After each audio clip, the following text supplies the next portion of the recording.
మాటల మంత్రుడు త్రివిక్రమ్ శ్రీనివాస్ డైరెక్షన్ లో నితిన్ సమంత జంటగా నడిచిన ఆ విడుదలకు మరికొన్ని గంటల సమయమే ఉంది. తెల్లారితే చాలు థియేటర్లో సందడి చేసేందుకు సిద్ధమవుతుంది ఈ సినిమా.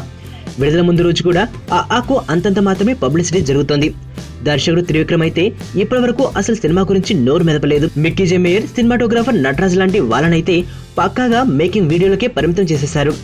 అంతో ఇంతో ప్రచారం చేస్తున్న హీరో హీరోయిన్లు కూడా మంచి సినిమా చూడండి, సింప్లీ సూపర్ లాంటి చిన్న చిన్న మాటలు తప్ప మరేం చెప్పడం లేదు. మూవీ పబ్లిసిటీని ఇంత లో లెవెల్లో చేస్తుండడంతో ఇప్పటికే మూవీ అంచనాలు బాగా తగ్గిపోయాయని ఇండస్ట్రీ జనాలు అనుకుంటున్నారు.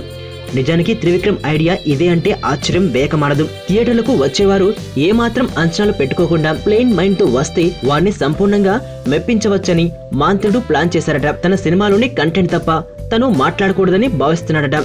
మూవీకి మంచి టాక్ వచ్చాక అప్పుడు ప్రమోషన్ యాక్టివిటీస్ ని ఓ రేంజ్ లో చేస్తారని తెలుస్తోంది. సర్దార్ గబ్బర్ సింగ్ బ్రహ్మోత్సవాలకు భారీ పబ్లిసిటీ కారణంగా పెరిగిన అంచనాలు చివరకు నెగిటివ్ రిజల్ట్స్ కు కారణమయ్యాయి. అందుకే ఇప్పుడు నెగిటివ్ పబ్లిసిటీతో పాజిటివ్ టాక్ తెచ్చుకోవాలన్నది త్రివిక్రమ్ లాజిక్. చూస్తుంటే ఇదే నిజమేటట్టు ఉంది కూడా. వైలెన్స్ లేకుండా చూడగలిగే లవ్ స్టోరీలు ఎప్పుడు వస్తాయి కదా.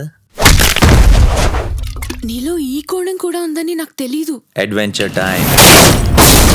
నిన్ను పెళ్లి చేసుకోవాలి, ఐశ్వర్య తెలివిగా చంపాలి. నాకు తెలిసి ఒక్కడే శత్రువు ఉన్నాడు. నేరం బయటపడే ఛాన్సే లేదు.